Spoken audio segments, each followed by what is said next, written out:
Exactly.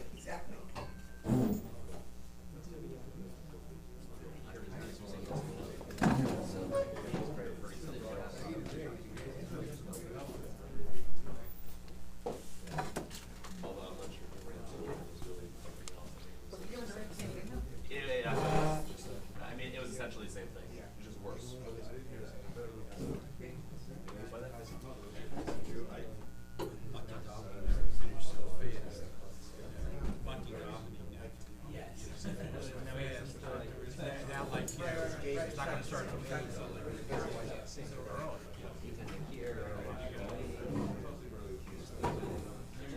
That's why it's strange. It's like they keep them on for a long time.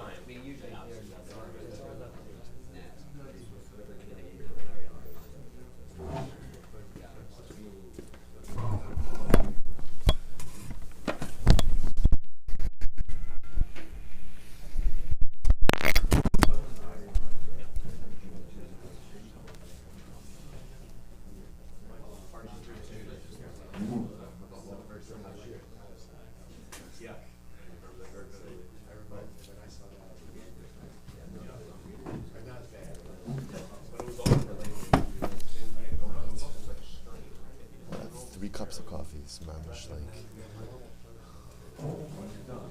say thank you. Small cups, right? I saw that. Good. I just feel like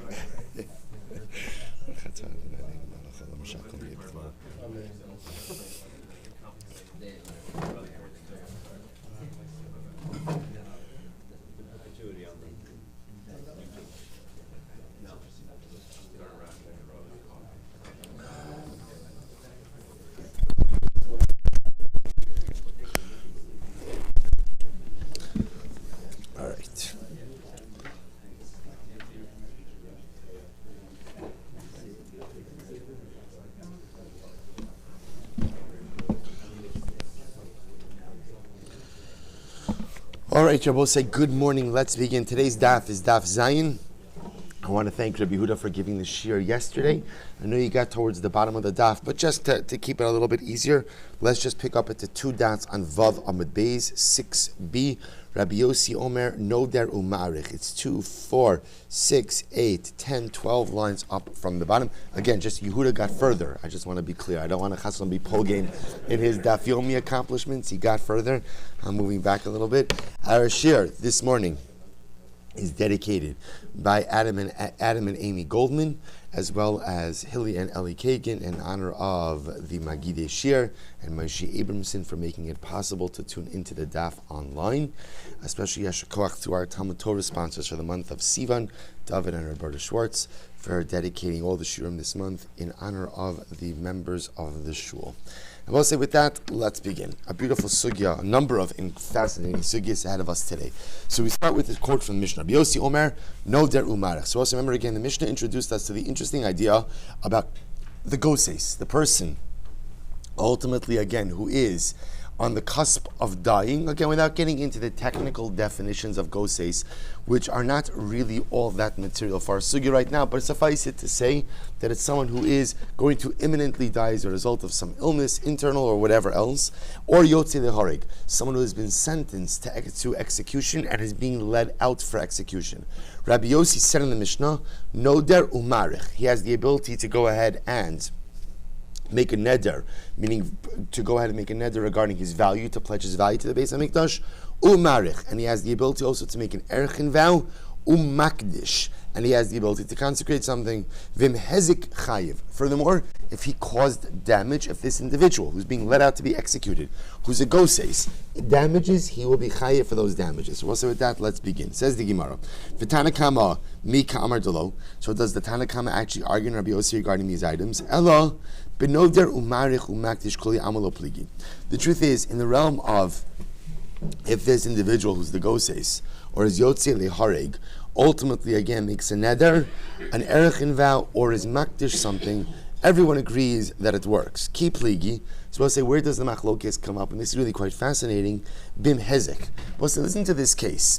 Somebody who's, it's actually even more dramatic with a guy being let out to be executed. A guy's being let out to be executed, and on his way out, he goes ahead and he damages someone. This guy has serious problems.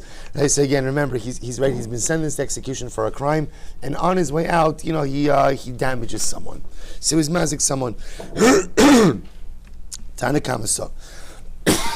Excuse me. Tana Kamasa. Excuse me.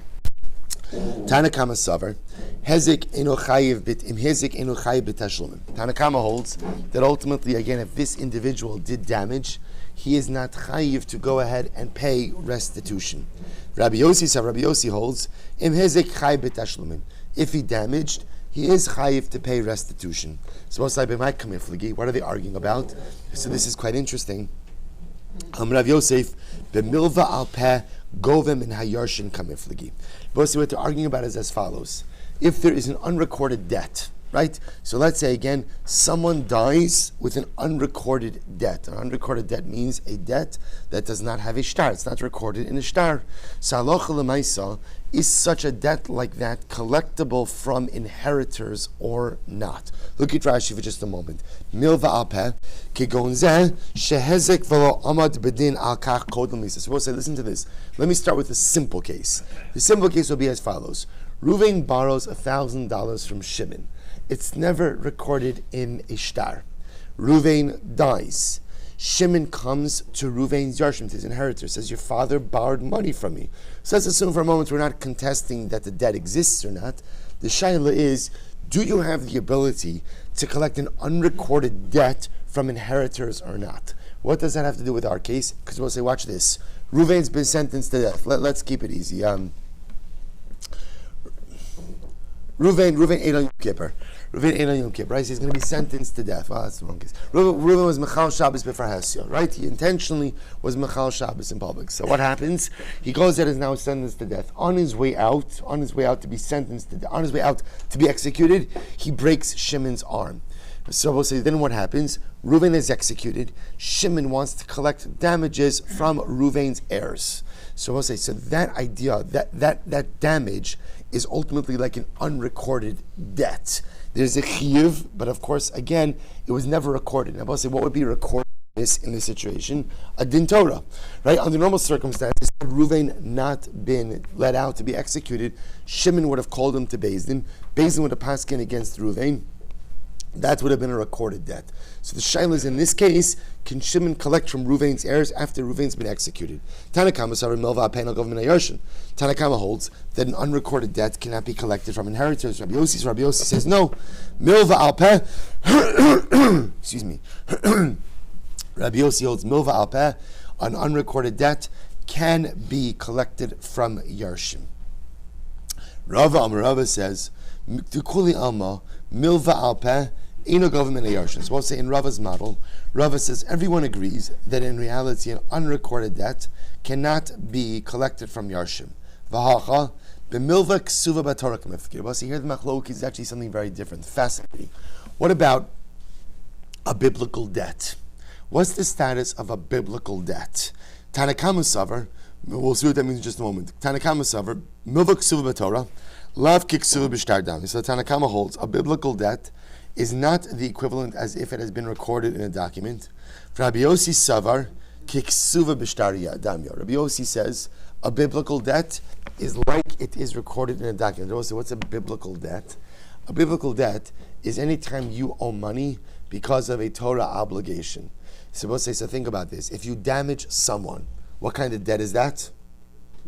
A biblical debt. Why? Because Torah Kedosha tells you that if you damage someone, you have to pay damages. So we'll say, so says the Gemara, that's really what they're arguing about. That's the Tanakh Rabbi Yossi arguing about over here. That if you are biblically liable to someone, is that the equivalent as if the debt was recorded in a shtar or not? What's the nafkamina? The nafkamina will be is if the damager dies, is the debt collectible from the Yarshim? If you hold that a biblical debt is like it's recorded in a document, then ultimately you collect it from Yarshim. If it's like it's not recorded in a document, then perhaps you cannot go ahead and collect it from Yarshim. Others go ahead and frame this machlokis in the following statement. Hayotze deharig. If someone is being let out to be executed, shechava ba'achirim. Ultimately, again, who shechava ba'achirim? If he, the person who is about to be executed, damages other people, chayiv. So we'll say Reuven is being let out to be executed. If he damages Shimon, he will be chayiv for that. Achirim shechavlu bo pturin. Interestingly enough, if other people damage Reuven as he's being let out, it's like flip the case. Reuven's being let out to be executed, and on his way out, Shimon breaks his arm. So can Reuven sue for damages? So the Bryce over here is saying no. Both say why no? Rashi says Turin last Rashi on the daf de'in lo damim v'omid hu lichavel. Because we'll say at the end of the day, once you have a verdict against you for execution, what's the halacha? It's kilu, you're dead. Meaning, forget about damages. I will say, if Reuven was sentenced to die and someone killed him, they would not be chayiv for taking his life, because once he has that gemar din, it's as if he's already dead. If you want to be chayiv for killing him, he's not going to be chayiv for damages. Rabbi Shimon says, "Af hu chava ba'achirim pater." Rabbi Shimon says, even if Reuven, who's going to be executed, damaged someone else, Reuven will also be pater. Why? Shelo nitein lechazaras amidas bezdin. Oh, this is very interesting. Why is Reuven pater? Because Reuven is not subject to being brought to Beis Din anymore. Isn't this interesting? So we'll say, apparently what the Gemara is suggesting over here is as follows. The only time you could be found chayiv for something, and the only time we could say that you have a quote-unquote biblical debt is when? Is if you are capable of being brought before Beis Din. In this case where Reuven is being let out to be executed, and he injures someone on his way to being let out, he will not be chayiv in any type of tashlumin. Why? Because it is not possible to bring him back to Beis Din for another din Torah. Why is it not possible to bring him back to Beis Din for another din Torah? We'll say, why? Because we have a concept, this is interesting, good answer, because he's already dead. The truth is, but he's not dead. There's a different reason, which is because once someone has been sentenced to death, we do not delay the execution. But say, by the way, think about it just a moment. You know, you hear these stories about these inmates in jail who sit on death row for years. I always wonder. Sounds like I guess I have a dark side to me. I always wonder, what does that mean? Like to live like that. Where again you're sentenced to death and you're waiting. You're just waiting. In halacha, there's no such concept like that. If you are sentenced to die, the sentence is carried out immediately. And we do not do anything that ultimately delays that execution. So if Reuven's been sentenced to die, so the Gemara is suggesting over here, Reuven's being let out, and he damages someone. So is there the ability to technically say he should be chayiv? So technically yes, because even though halachically he's dead, he's still alive. And even if you can't go ahead and extract any money from him, maybe you could extract money from his yarshim. But since it's not capable of bringing him back to Beis Din, it's not capable because bringing him back ultimately would lead to a delay in his execution. Therefore, it's an unenforceable claim. Because it's an unenforceable claim, therefore Rabbi Shimon posits that ultimately he'll be pater. Top of Zayin Michlal. The Tanakama Sarah Nitan Lachazar Samid's days. 1 second. The Tanakama who holds that Reuven would be chayiv if he damages while being let out to be executed, seems to indicate that halacha l'maisa, the Tanakam would hold that you can't bring him back to Beis Din for adjudication. Rabbi Yosef, b'milva al peh govim en hayershin kamiflagi. In reality, what they're arguing about is as follows: a verbal debt, meaning an unsecured debt, a debt that is not recorded in a document. Can you collect that money from Yarshim? Tanakama Savar Milva al Peh government Yarshim. Tanakama holds that halacha l'maisa, even a verbal debt can be extracted from Yarshim, and therefore again halacha l'maisa, when Reuven is being let out to be executed, if he damages, you can extract that money from his heirs. Tanakama Savar Milva al Peh Rabbi Shimon ben Elazar Savar Eino government Yarshim. Shimon also holds no, a verbal debt cannot be extracted from Yarshim. Rabba says, Rabba says no. In reality, everyone agrees that if you have an unsecured debt, a verbal debt that cannot be extracted from Yarshim. So what's the machlokes here? As we said before, V'hacha, b'milva ksuva b'torah, kiksuva b'shtar damya. Kiksuva b'shtar. So here the machlokes is, if you have a biblical debt, Is a biblical debt the equivalent? Is the fact that a certain debt is recorded in the Torah, does that make it as if it's recorded in the shtar or not? Rabbi Shmuel Silber, lav kiksuva b'shtar damya. Rabbi Elazar holds that a biblical debt is like it's not recorded. I'm sorry, I skipped. Tanakama Savar, kiksuva b'shtar damya. Tanakama holds that a biblical debt is like it is written in a document. Therefore, Rabbi say, when Reuven is being let out to be executed and he damages Shimon, that is a quote-unquote biblical debt because Torah provides payment for damages. It's as if it's written in a document. If it's written in a document, then you could extract that from the Yarshim. Rabbi Shmuel Silber holds no. Excuse me. Lav kiksuva b'shtar damya. Shmuel holds no that halacha l'maisa. A biblical debt is not like it is recorded in a document, and therefore, again, you would not be able to extract repayment from the Yarshim of Ruvain. Meisvei, so the Gemara raises a kasha. The Gemara raises a kasha. Hachofer bar b'shusarabasi. Listen to this interesting case. Someone is digging a pit in Rosh Hashanah. So we'll say big no. You're not allowed to dig a pit in Rosh Hashanah. So Ruvain's digging a pit in Rosh Hashanah. V'nafal alav shar v'hargo. Let's listen to this case. Ruvain's digging the pit, illegal digging in Rosh Hashanah, and then what happens? Shimon's shar comes along, falls on Ruvain, the pit digger, and goes ahead and kills him. So what's the halacha? Pater. Shimon, the owner of the shar, is pater. V'lo, not only that, Ella Shimei Sashar. We'll say not only is Shimon the owner of the shar pater, but if the shar dies as a result of falling in the pit, even though it killed Ruvain also, Yarshe Balabar Chayav in the Sharleim Dmei Shar Labailov. Ruvain's inheritors, Ruvain the pit digger, right? Ruvain's Yarshim are chayiv to pay Shimon the value of the shar. So we'll say, subhanAllah, don't dig a bar in Rosh Hashanah. That's the takeaway message from this. So I'll say, if you did it and Ruvain does it, if the shar falls in, right? The shar falls in and kills Ruvain, Shimon, the owner of the shar, is pater. Not only that, but if the shar dies, ultimately, again, the Yarshim of Ruvain are obligated to repay the owners of the shar for the value of the shar. Now we'll say, what do you see from here? So we'll say this would seem to be a case where what? So look at Rashi. Chayav in the Shalim. Rashi says, third line down from the top. Alma milva ksuva b'Torah kiksuva b'shtar damya. So we'll say, what does this show you? Now again, the idea of bar, right? The halacha of bar. What does the halacha of bar say? That if you dig a bar and someone else is damaged, you are chayiv to pay restitution. This is what's called a milva haksuva b'Torah. So this is a biblically recorded debt. And yet, what do you see from here? That when you have a biblically recorded debt, what's the halacha? You can extract payment from the Yarshim. Because remember again, what does it say? Shimon, the owner of the shar, is going to collect payments from Ruvain's Yarshim. So from here you see quite explicitly that what? That halacha l'maisa, two things. Number one, milva haksuva b'Torah is kiksuva b'shtar damya. When you have biblically recorded debt, it's as if it's recorded in a document. And then of course, once you say that, if it's recorded in a document, then what?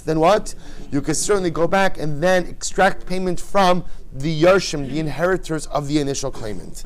So Amar Rabbi, so Gemara says, no. Amar Rabbi, Amar Rav, no, the case here is different. Kisha Amad Bedin. No, the case over here is actually where they brought Ruvain to a din Torah. Ruvain, the one who dug the pit, was actually brought to a din Torah. That's why his Yarshim will be chayiv to pay the value of the shar. What are you talking about? I'm sorry? Good. Baruch Hashem, excellent. Baruch Shekivanta. What do you mean they brought him to din? The Bryce says also he died. Right? Ruvain's in the pit. The shar fell on him, and Ruvain died. So how can you say he was brought to Beis Din? Amr of Adabar Ava Kisha Asau Treifa. So the Gemara suggests no. Maybe the case of Rabbi says what?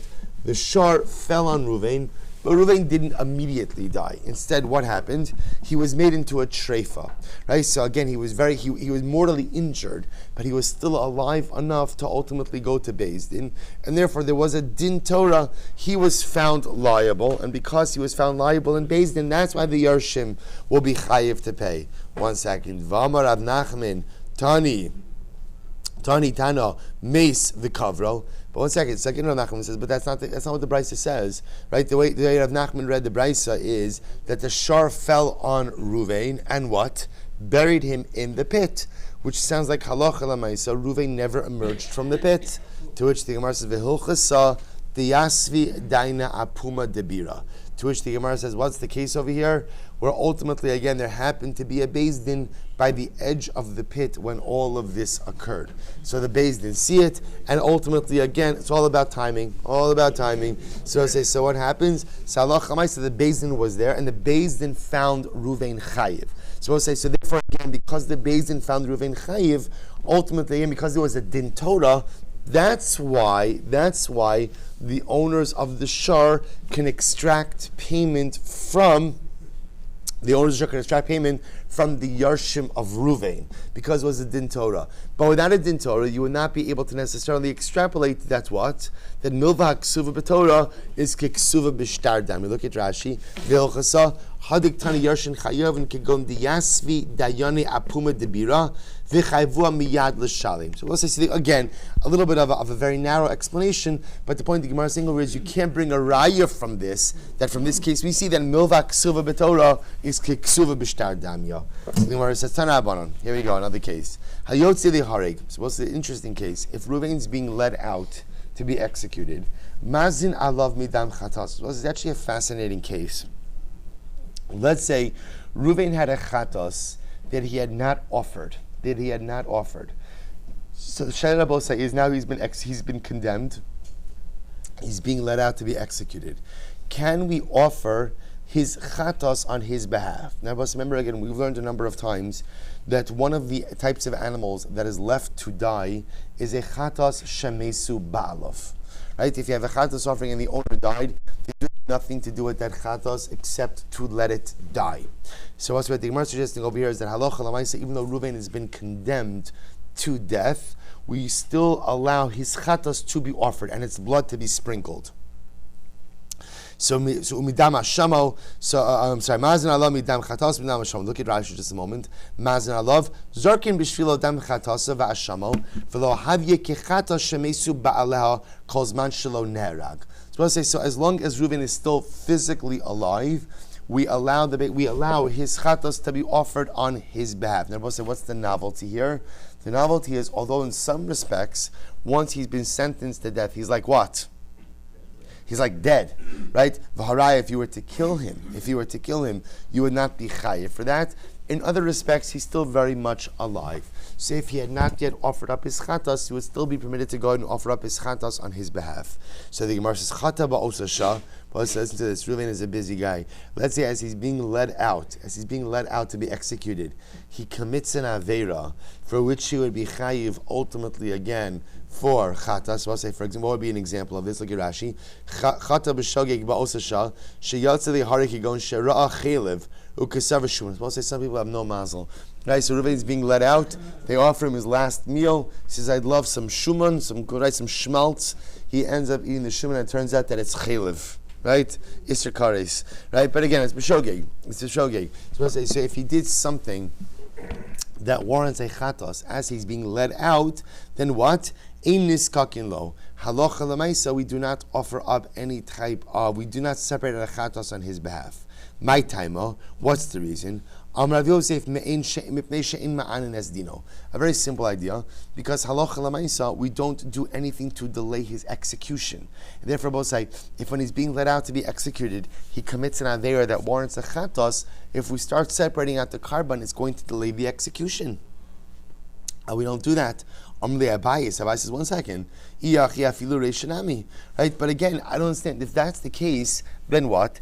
Even if he incurred the liability for the chatos beforehand, right? Meaning before he was condemned, we'll say still doing the chatos after he has been sentenced is still going to delay his execution. Remember again, offering of a carbon is it to do? There's the shchita, there's the zrika, there's everything. So I would say the same thing. Even if he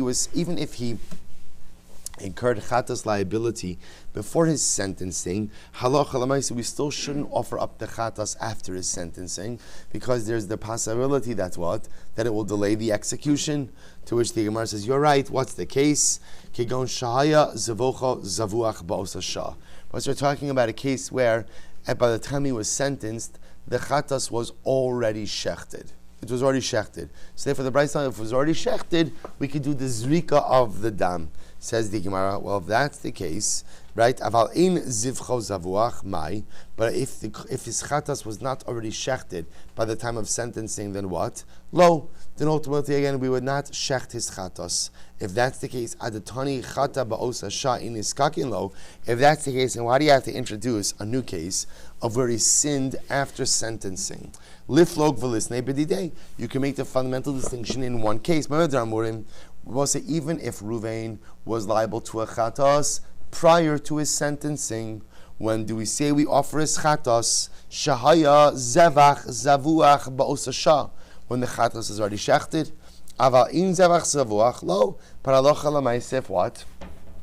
If his carbon was not yet shechted, then we would not offer it up even if he incurred chatas liability prior to his sentencing, to which the Gemara says, hachinami kamar. You're right. You're right. This is what it means to say, when do we say that you offer up the chatas on behalf of a person that's been condemned?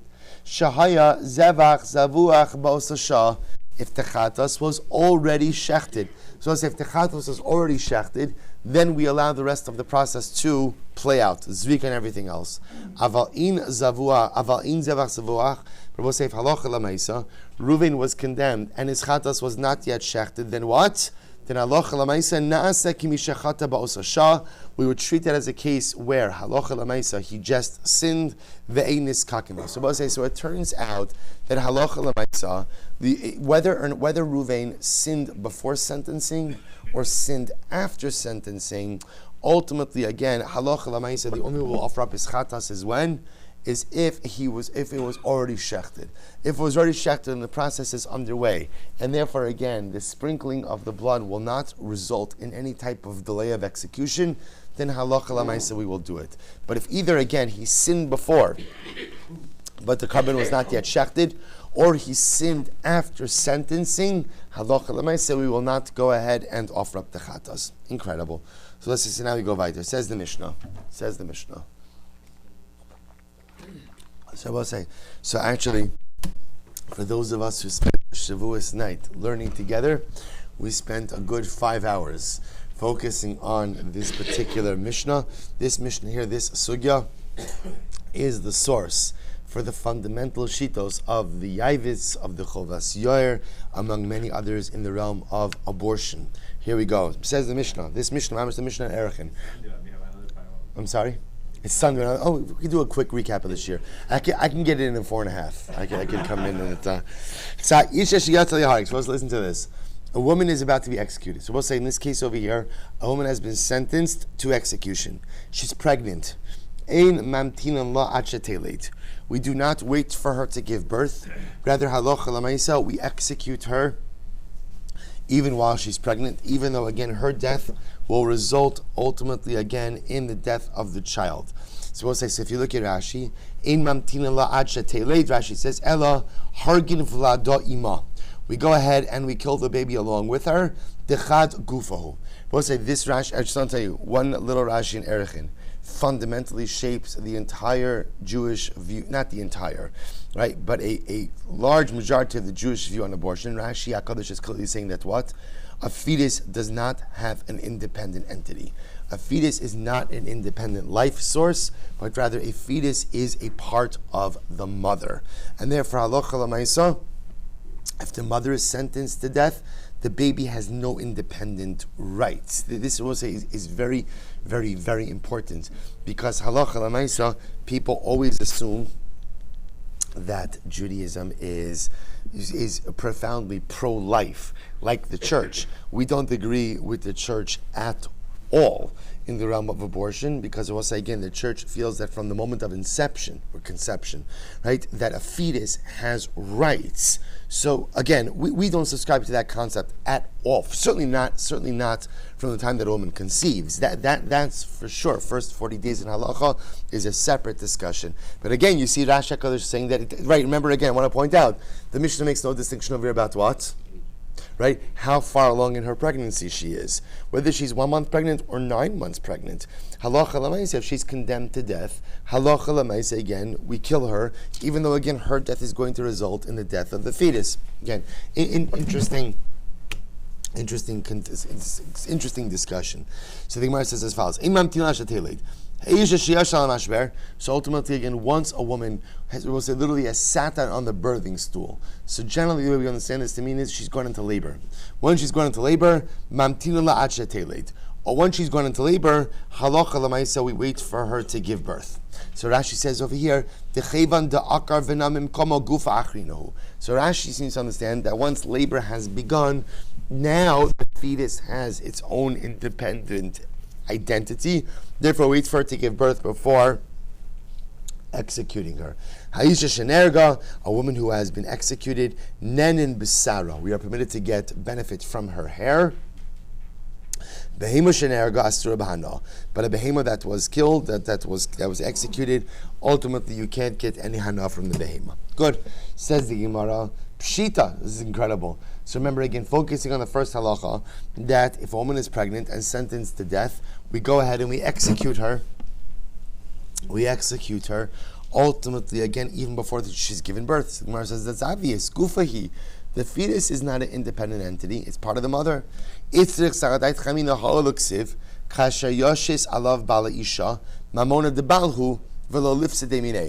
what's I remember again, I'm going to thought that halacha l'maisa. It's not just the mother. The father also has a financial interest in this fetus. Right? This fetus represents, again, not just the child of the father, but a financial interest. So therefore, I might have thought we have to wait till the mother gives birth in order not to deprive the father, ultimately, again, of his financial interests. Kamash well, no. Kamash that halacha l'maisa, even though the father does have, I will say the financial interests come up in the other pasuk in Mishpatim, where two men are fighting, v'nagfu ishahara, right? One of them injures a pregnant woman, she miscarries. So what's the halacha? The damager has to pay the husband of the woman, kasher yashis alav bala isha. There's financial restitution. A pregnant woman is worth X plus Y. A woman who's not pregnant is worth X. If you damage a pregnant woman and she miscarries, you have to pay the value, so to speak, of those damages. So I might have thought that, again, there's a financial issue for the husband over here. Therefore, maybe we should wait until the woman gives birth to go ahead and execute her. Kamashal, no. That we execute her even while she's pregnant. I have hachanami, but why not? In other words, why not? Why don't you go ahead and say that we wait to execute until she gives birth? Rabbi Avo, Rabbi Yochanan, Amakra, Umesu Gam Shnehem. So this is actually quite amazing. The pasuk says, and both of them will die. The Gemara understands the Rabos es Havlad. The Shnehem over here comes to include what? The mother, and if she's pregnant with a child. V'haimi boy. 1 second, we need that pasuk for something else. Achu Shnehem Shavin. Rabbi say this pasuk is actually mentioned in the realm of adultery. And what we learn out from here is the only time that the adulterer and the adulteress are put to death is when the shteim shavin, when they're both adults. If one of them is a minor, then halacha l'maisa, there is no death penalty for adultery. Rabbi Yoshia, ki ka'amrit migam. You're right. Really what we're learning out is from the gam. The gam is also a ribui, and the gam teaches us that what? That halacha l'maisa, if a woman is pregnant and sentenced to execution, ultimately what? Halacha l'maisa, she is executed together with her unborn child. Amrav Yehuda, my time, Kevin the Akra Gufachrin. I'm supposed to remember again. Yashva ala mashber. But if she's in labor, we wait for her to deliver before execution. My time, what's the reason? Kevin the Akra Gufachrin. Once the child again is in, once labor has begun, literally, akar means once it's become like dislodged from the womb. Right? Once ultimately, again, the baby is ready to come out, it becomes a separate, independent entity, and therefore waits for the mother to give birth. I'm Rabbi Yehuda Shmuel. Ha'isha hayotza lehareg. If a woman is going out ultimately to be executed, this is actually dramatic Gemara. Makin osa kineged beis ha'irayon kidei shiyamos havlad tchila. I will say this is pretty wild. If a woman is going to be executed, we actually make her miscarry. We make her miscarry before execution. Why? Because we want the child to die before her. Why do we want the child to die before her? Because we'll say what we're concerned about is that ultimately, again, if we don't make her miscarry before she's executed, then ultimately, again, the baby will survive her. The baby will still be alive. And what Rashi seems to indicate over here is the baby will try to come out even after she is dead. and that will be a terrible desecration to her body. So it says it's so interesting. Meaning again, we have a concept that we don't want, even though someone is going to be executed, obviously she committed some type of high crime, but nevertheless, after she's dead, we want to maintain the dignity of her corpse. If the baby is still alive when she is dead, the baby may attempt to come out, and that'll be a terrible nivel hames. So what do? Literally, we injure her until she miscarries. So the Gemara says, "Lamemra, is that true? Is that to tell us dehi kadma umeisa bereisha?" So what you're telling me then is, if we were to execute the mother, that the mother would die first, and the baby would still be alive even after the death of the mother. So the Gemara says, "But 1 second, v'hakaimalan divlad ma'is bereisha." But in general, we have a concept. We assume that when the mother is put to death, it's the child that dies first. This nan, because we learned in the Mishnah, Tinok ben yomo nochel umanchil. We'll say if you have a child who is 1 day old, that child, because it's alive, has the ability to inherit and to bequeath. Va'amar Rav Sheishes nochel b'nechseim. We'll say, for example, if this child was the only surviving heir of the mother, he would inherit all of the mother's property. Lahanchil la'achem and avin. If this child were then to die, he would inherit the mother's property, then bequeath it to his brothers from his father. So the Gemara says, Dafka ben yom echad. This is Dafka with a child who is 1 day old. Aval uber lo. I will say, but obviously a child in utero, or an uber, a fetus, has no ability to inherit or to bequeath. So the Gemara says, why not? Duhu mayis bereisha. Ultimately, and because we assume that if the mother dies while pregnant, that the child dies first. The baby in utero dies before the mother. So the Gemara says, "Ve'ena ben yorish es imo bekever," and a child is incapable of inheriting his mother when he is already dead. So the Gemara says, "Lahanchil la'achin min ha'av." Sahanim yidirav say, when do we say ultimately again that the baby in utero predeceases the mother? That's misa, lagabi misa. When the mother dies, quote unquote, of natural causes in a natural way, we assume that the baby predeceases the mother. But in this case over here, Aidi Divlad Zutrach, you say, since the child's life force is weaker than the mother's, Aili Tipa de Malach Hamavis Umechatech Lele Simonim. The Tipa, we'll say this goes back to the Gemara Maseches Nida that says that when a person dies, the Malach Hamavis comes with his sword and drops a bit of mara, of Malach Hamavis poison, right? And it's that poison ultimately, again, that kills the individual. That poison, the Gemara says, kills the baby before it kills the mother. But that's only first. That's only in the course of natural death. Aval nerga, but in the case where the mother is executed, he mesa bereisha, v'ha chava uvd. So he mesa bereisha. Ultimately, again, the mother dies first, and the baby can still be alive. But 1 second, but we've seen situations where what? Where the mother has died of natural causes first, and the baby has still convulsed up to 3 times, and there's been movement in the womb, even after the mother is dead, which would seem to indicate to us that halacha l'maisa, even after natural death, the baby could still survive the mother. To which the Gemara says no. Midi dahavi azanav halta demifarcheses. But we'll say that movement that we see of the baby in the womb after the mother dies, that's not a sign of life. That's like if you cut off the tail of a lizard, what happens? The tail still moves around, even if it's after detached. I forgot what the medical term is. What is it called when there's movement? Right? This is with the chicken, right? There's a famous chicken thing. Right? You can cut off the head of the chicken, and the chicken still moves around afterwards. The idea is that even after death, there could still be some spasmodic motion. But halacha l'maisa, that's not indicative of life. That's just muscle spasms. So the Gemara goes right to Rabbi Shmuel. So we'll say, so ultimately again, what the Gemara is arriving at is quite fascinating. So halacha l'maisa, here's what we have. If a woman is sentenced to death, we will execute her even though she's pregnant. Why? Because the fetus is not considered a separate entity.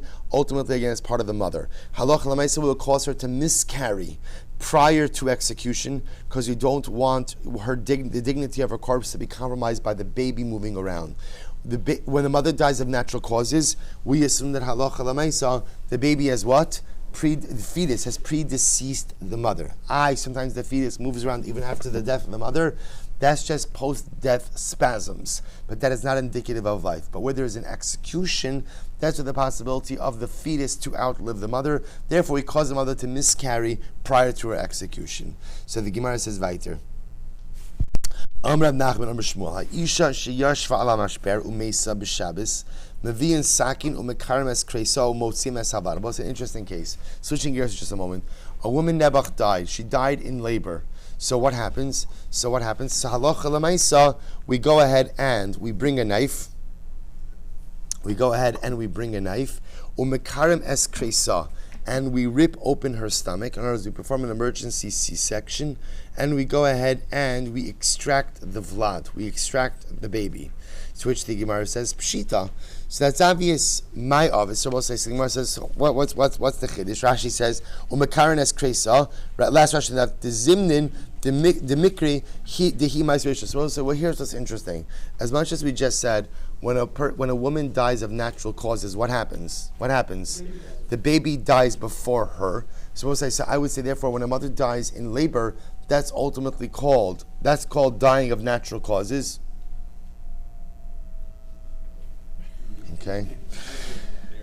Air conditioning, good. So ultimately, again, that's called dying of natural causes. So yet again, what we see is nevertheless we're going to do an emergency C-section. So what Rashi says is because sometimes halacha l'maisa, the fetus does survive the mother. Sometimes it happens, even though the norm is that halacha l'maisa.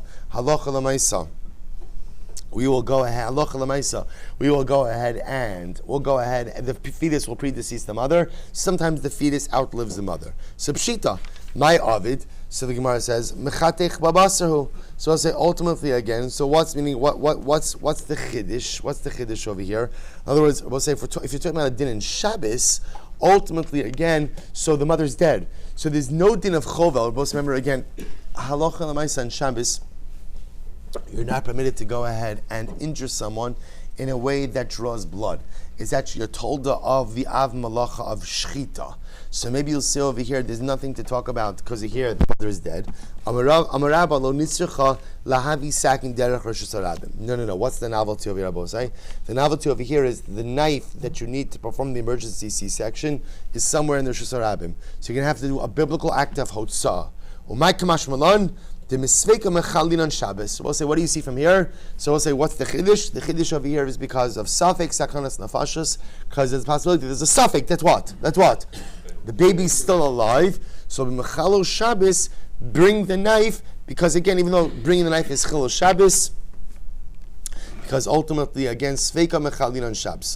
Fine. So what are you going to tell me? That because of safek sakanas nafashos, you could be mechalo Shabbos. Tanina. We already learned this once before.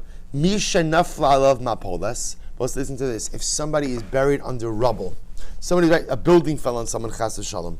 Safek husham, safek enosham. So we'll say, so number one, we're not sure if there's a person buried in the rubble or not. Safek chai, safek meis. Even if there's a person, we're not sure of what. Is he alive or is he dead? Safek Kanani, safek Yisrael. If he's Jewish or not Jewish. So we'll say, what's the halacha? Mefak tchin alav v'sagal. We'll say, we remove the rubble. So what do you see from here? Even though the removal of the rubble also entails Chilul Shabbos. So what do you see from here? You see from here that you're Mechalo Shabbos because of Safek Sakanas Nefashos. So if that's the case, we already learned that concept before. So of course, when the mother dies in childbirth, and there's a possibility that the baby is alive, of course we will be Mechalo Shabbos to go ahead and potentially save the baby. We've already learned that concept. No, I would say like this. What would you have thought? Hasamhu dahavile chazaka dechiyusa, aval hacha delo hava chazaka dechiyusa meikara imalo. But see, here's the difference. In the case of the rubble, the suffix is regarding a person who was alive, meaning we know that if there's a person in there, at some point in time they were definitively alive. In the case of the fetus, there's no chazaka that the fetus on earth. The shaila was the fetus even ever alive at all? So we'll say in the case of the person who may or may not be buried under the rubble, I know there's a possibility of what we call like a cheskas chai. If there's a person in there, they were alive, and it's possible they're still alive. Maybe in the case of the fetus, there was never a quote-unquote cheskas chai. The fetus was quote-unquote never alive. So maybe I shouldn't be able to mechal Shabbos. Kamash no. Kasha will say that even in the case of a fetus, or be machal Shabbos ultimately again to say the case. Also, I'll just tell you, by the way, in the abortion debate, so you just know that Moshe Zeichatzayt Livracha is probably one of the most machmir when it comes to the discussion of abortion, and essentially holds that abortion is never permitted unless, of course, the life of the mother is at stake. Again, this will say. Again, no other situation. Baby's terminally ill, not terminally ill. The mother is mental health. Moshe, life of the mother. So one of the rights that Moshe brings is this: the fact that ultimately, again, we are mechalel Shabbos to save the uber, even if the mother is dead. Let's remember again, in this case, the mother has died in childbirth. It's not a case where the mother is in labor, so we have to get the baby out because the mother's life is in danger. Here, the mother is dead. The mother's dead. Yet, what do you see? And we're not sure if the fetus is alive or not. Yet we're still mechalo Shabbos in order to save the fetus. What does that tell you? That the baby is alive, right? That the fetus has some type of identity as a chai. So again, I'm not rehashing the whole halacha, but that's what's going on there. Good. Says the Gemara. So we'll say it's therefore again halacha l'maisa. Halacha l'maisa, we be mechalo Shabbos for the uber. Even though halacha l'maisa, the uber itself does not have a cheskas chai. So the Gemara goes weiter. Ha'isha shenerga.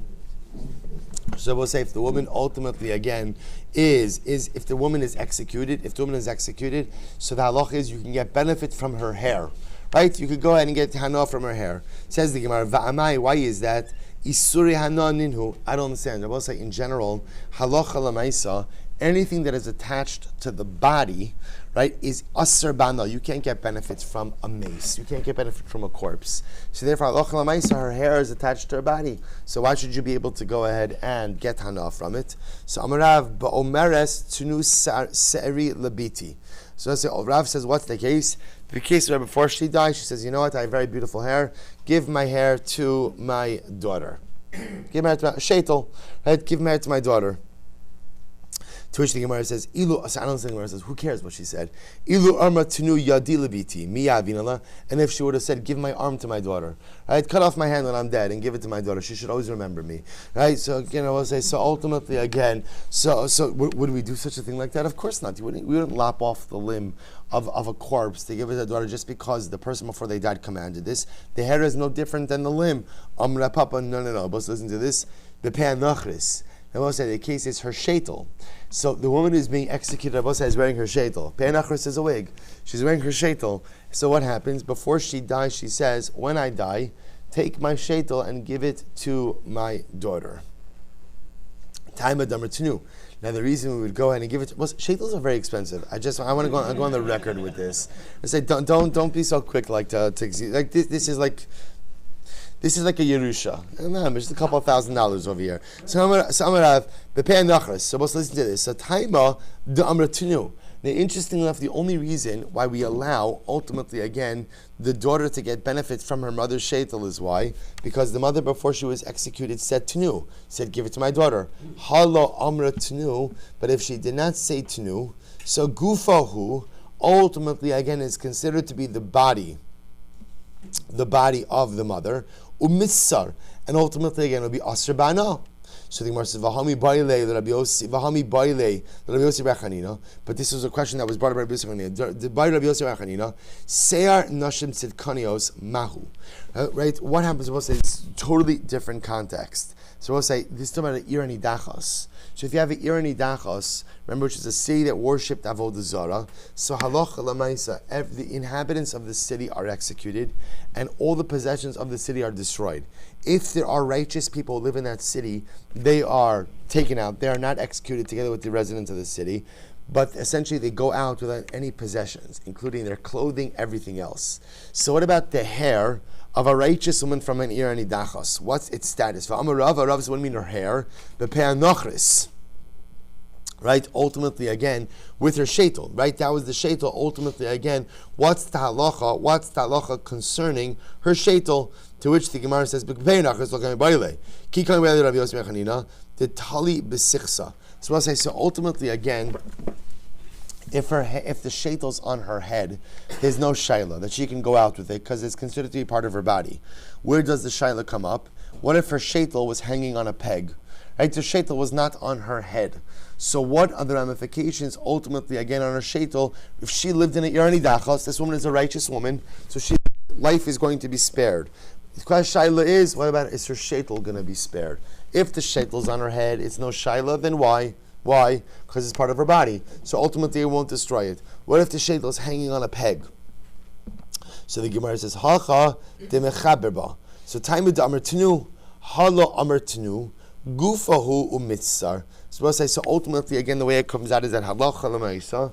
The only reason why we will permit the sheitel to be given to the daughter is why? Because the mother said tenu. Had she not made the explicit stipulation of giving it to my daughter, we would treat the sheitel as part of her body, and therefore, again, would not permit anyone to get benefit from it. So halacha l'maisa, what the Gemara is suggesting is as follows. When the Mishnah says that when the woman is executed, you could get benefit from her seyar, benefit from her hair, that is a very specific case. It does not refer to her actual hair. Her actual hair is a part of her body, and one cannot get benefit from any part of the body for any part of a corpse. The case is a very specific one where she's wearing a sheitel, right? And she says, when I die, give my sheitel to my daughter. If she made that explicit stipulation before she died, we will listen to that stipulation and give the sheitel to the daughter. If she did not make that stipulation, then what? Then halacha l'maisa, the sheitel will be aser bana. Why? Because it's considered to be attached to her body. Says the Gemara, Kashya leil Rab Nachman bar Yitzchak. So Nachman bar Yitzchak, this is problematic for him. Va'dumya de behema katani. But one second, the Mishnah equates the cases of the woman's hair with the case of behema. Ma hasam gufei, just like ultimately again in the case of the behema, you can't get any benefits from the guf of the behema. So to avhachanami gufei, so to in the case of the woman, bepashas we're talking about her body. Amrav Nachman, zu misasa osarta, v'zu gamardina osarta. To which the Gemara Rav Nachman says it's actually two different cases or two different situations. See, Rabbi say ultimately when it comes to benefits from a corpse, it is the misa which ultimately goes ahead and asers, right? When it comes ultimately again to the behema, it's the gemardin that creates the iser. Tani Levi Kavase Dirav, Tani Levi Kavase Nachman bar Yitzchak. So Levi Abosef taught both of these halachos, one in accordance with Levi, one in accordance with Rav, and one in accordance with Nachman bar Yitzchak. Tani Levi Kavase Dirav. So Levi taught this in accordance with Rav. Ha'isha shiyatzli harig. Woman was being let out to be executed. Va'amar tenu sari lebiti. And she says, give my hair to my daughter. No snin, we give it to the daughter. Mesa, but ultimately again, if she's executed, ein no snin. Ultimately, again, we don't give it to the daughter. Why? Mipnei shahames aser bana. Because ultimately, again, a corpse is aser bana. Pshita, isn't that obvious? Ella shenoye hames aser bana. But the novelty is that obviously anything that's part of the actual body of the mace is ultimately aser bana. But not only that, noye hames. Anything that is attached to the body of the mace at the time of death ultimately becomes aser bana as well. That's why halacha l'maisa, the sheitel, which is attached to her body at the time of her death, ultimately becomes aser bana. Now, because the sheitel is not quote unquote actually part of her body, she has the right before execution to say what? Give it to my daughter. And if she says that, we could take the sheitel after her death and give it to her daughter. But if she does not make such a stipulation before her death, when she dies, at the moment she is executed, that sheitel is attached to her body. Anything that is attached to her body is called noye hames, and noye hames aser bana as well. Tanya Kavah said, Nachman bar Yitzchak, ha'isha shemesa, if a woman is executed, nenin bisara, you can get benefit from her hair, as we just explained before, the context of the sheitel. Behema shenesra, asura bana. But if a behema ultimately again was killed, was executed, you cannot get any benefit. Uma hefresh bein zeh. Why the distinction? Very simply, zu misas osarta. In the case of the woman, it is only her death that ultimately asks her for benefit, and that's why again, if between sentencing and death she makes stipulations about her sheitel, we can listen to that stipulation. Vizuba by an animal, gimardina osarta. But ultimately, by an animal, once the gimardin ultimately again is what? Is mentioned, then halacha l'maisa, at the end of the day, the animal becomes aser. And therefore, again, once the gemar din is passed, the animal is totally off limits, and therefore, once it's executed, any part of the animal becomes aser. Haljan alach, hakol ma'arichin. Mazel tov. Ein Arachin pachos misela v'lo yesach mishra. So let's begin the next parak. You cannot make an erech vow for less than a sela. Both say sela, by the way, sela and shekel are used interchangeably. So you cannot have an erech vow for less than a shekel. V'lo yeser al chamishim sela. And the highest value of an erech vow, both say, is what? 50 shekel, 50 sela. Keitzad, what's the example of this? Nosan sela v'heshir, eino nosin klum. Pachos misela v'hashir, no sein chamisha sabos. It's actually a very interesting case. If you look at Rashi says nasan sela. It's the second line in Rashi. Ben esim sha'archu chamishim v'aya ani v'nasan sela archo the ani nidon b'hasegan v'hashir pater. Well, this is this interesting case. So remember again, one of the things we were introduced to, we'll delve into this more, is there's a concept that halacha l'maisa, if you made an erech vow and then it turns out that you can't pay that value of that erech, so we evaluate you. In other words, that we bring you before the Kohen, and the Kohen assesses how much you're capable of paying. So let's say I am a male between the ages of 20 and 60, which means that my erech is 50 shekel. You bring me before the Kohen. Turns I can't afford 50 shekel, so the Kohen says, fine, you could pay a sela. You could pay one shekel. 1 shekel, that's the minimum amount you could pay. 1 shekel. So I pay the shekel, and then Baruch Hashem, I become very wealthy. What's the halacha? Eino nosen klum. Once I've paid my shekel, I have fulfilled the terms of my erechin vow, and even though now I have more money, Baruch Hashem, I do not have to pay the remaining 49 shekel. Once I paid my debt with the 1 shekel, we're done. Pachos misela. But if I paid less than a shekel, v'heshir, and then I became wealthy, no sein chamishim sela. Then I'm on the hook for what? The full amount of my erech vow. Wow. Why? Because the payment of less than a shekel is what? Is fundamentally worthless. Hayu biyad of chamishim. Isn't this an interesting case? Let's say I have, so we'll say same case, I'm a male between the ages of 20 and 60, therefore I make an erech vow. My erech vow therefore is worth 50 shekel. Now it happens, I don't have 50 shekel, but I have 5 shekel to my name. I've got 5 shekel. So we'll say, so this is an interesting machlokes. Rabbi Meir says, Eino nosin ela achos. Rabbi Meir says, listen, if you only have 5 shekel to your name, which means you can't pay the full value of your erech vow of 50 shekels, so what do we assess you at? 1. We assess you at 1. The Chum say, no sin is kulan. Chum say, no, you can't pay 50, but you do have what? You do have 5. We're going to make you pay the whole 5. The Mishnah restates the klal. We'd never assess an erech vow at less than 1 shekel for lo yeser al chamishim, and never more than 50 shekel. So here we go. So how do we know that an erech vow is never less than 1 shekel? Because the pasuk says all of your erech should be b'shekel hakodesh. We'll say we darshan from that an erech vow is never assessed. So we'll say, now I want to be clear. When you look at the categories of erchin, the lowest erchin value is what? Is actually 3 shekel. It's 3 shekel, right? That's a child from a month above. What it's saying is, if due to financial hardship, you cannot pay the value of your erech vow, the minimum payment you can make on an erech vow is 1 shekel.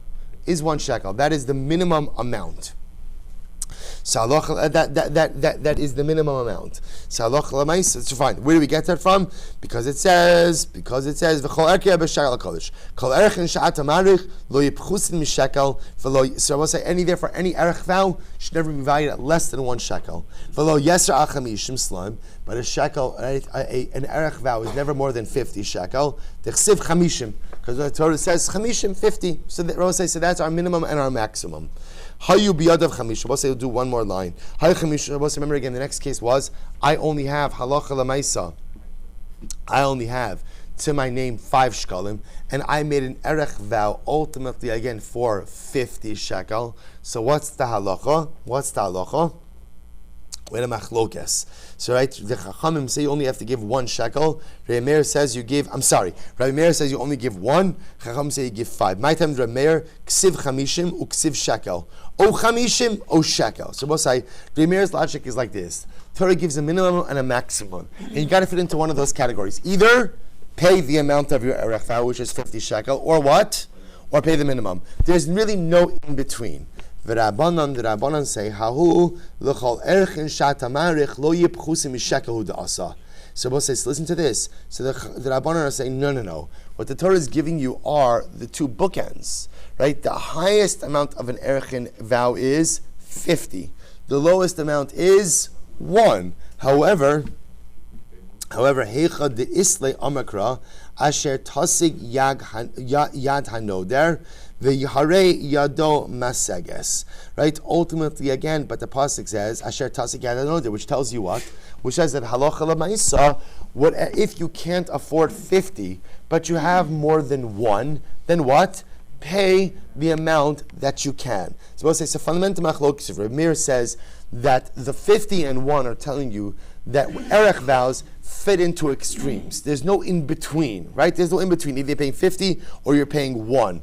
At the end of the day, says the Gemara, the Chacham on the other hand say, no, asher tasig yado. Tasig yado means if you can't pay 50, but you have more than 1, pay whatever you can. Rabbi Meir, hahu yad hanoder v'lo yad haniter huda. So you know what? Actually, we're going to stop over at Rabbi Meir, pick up Emirat Hashem again with the continuation of this sugya tomorrow. Shkoyach.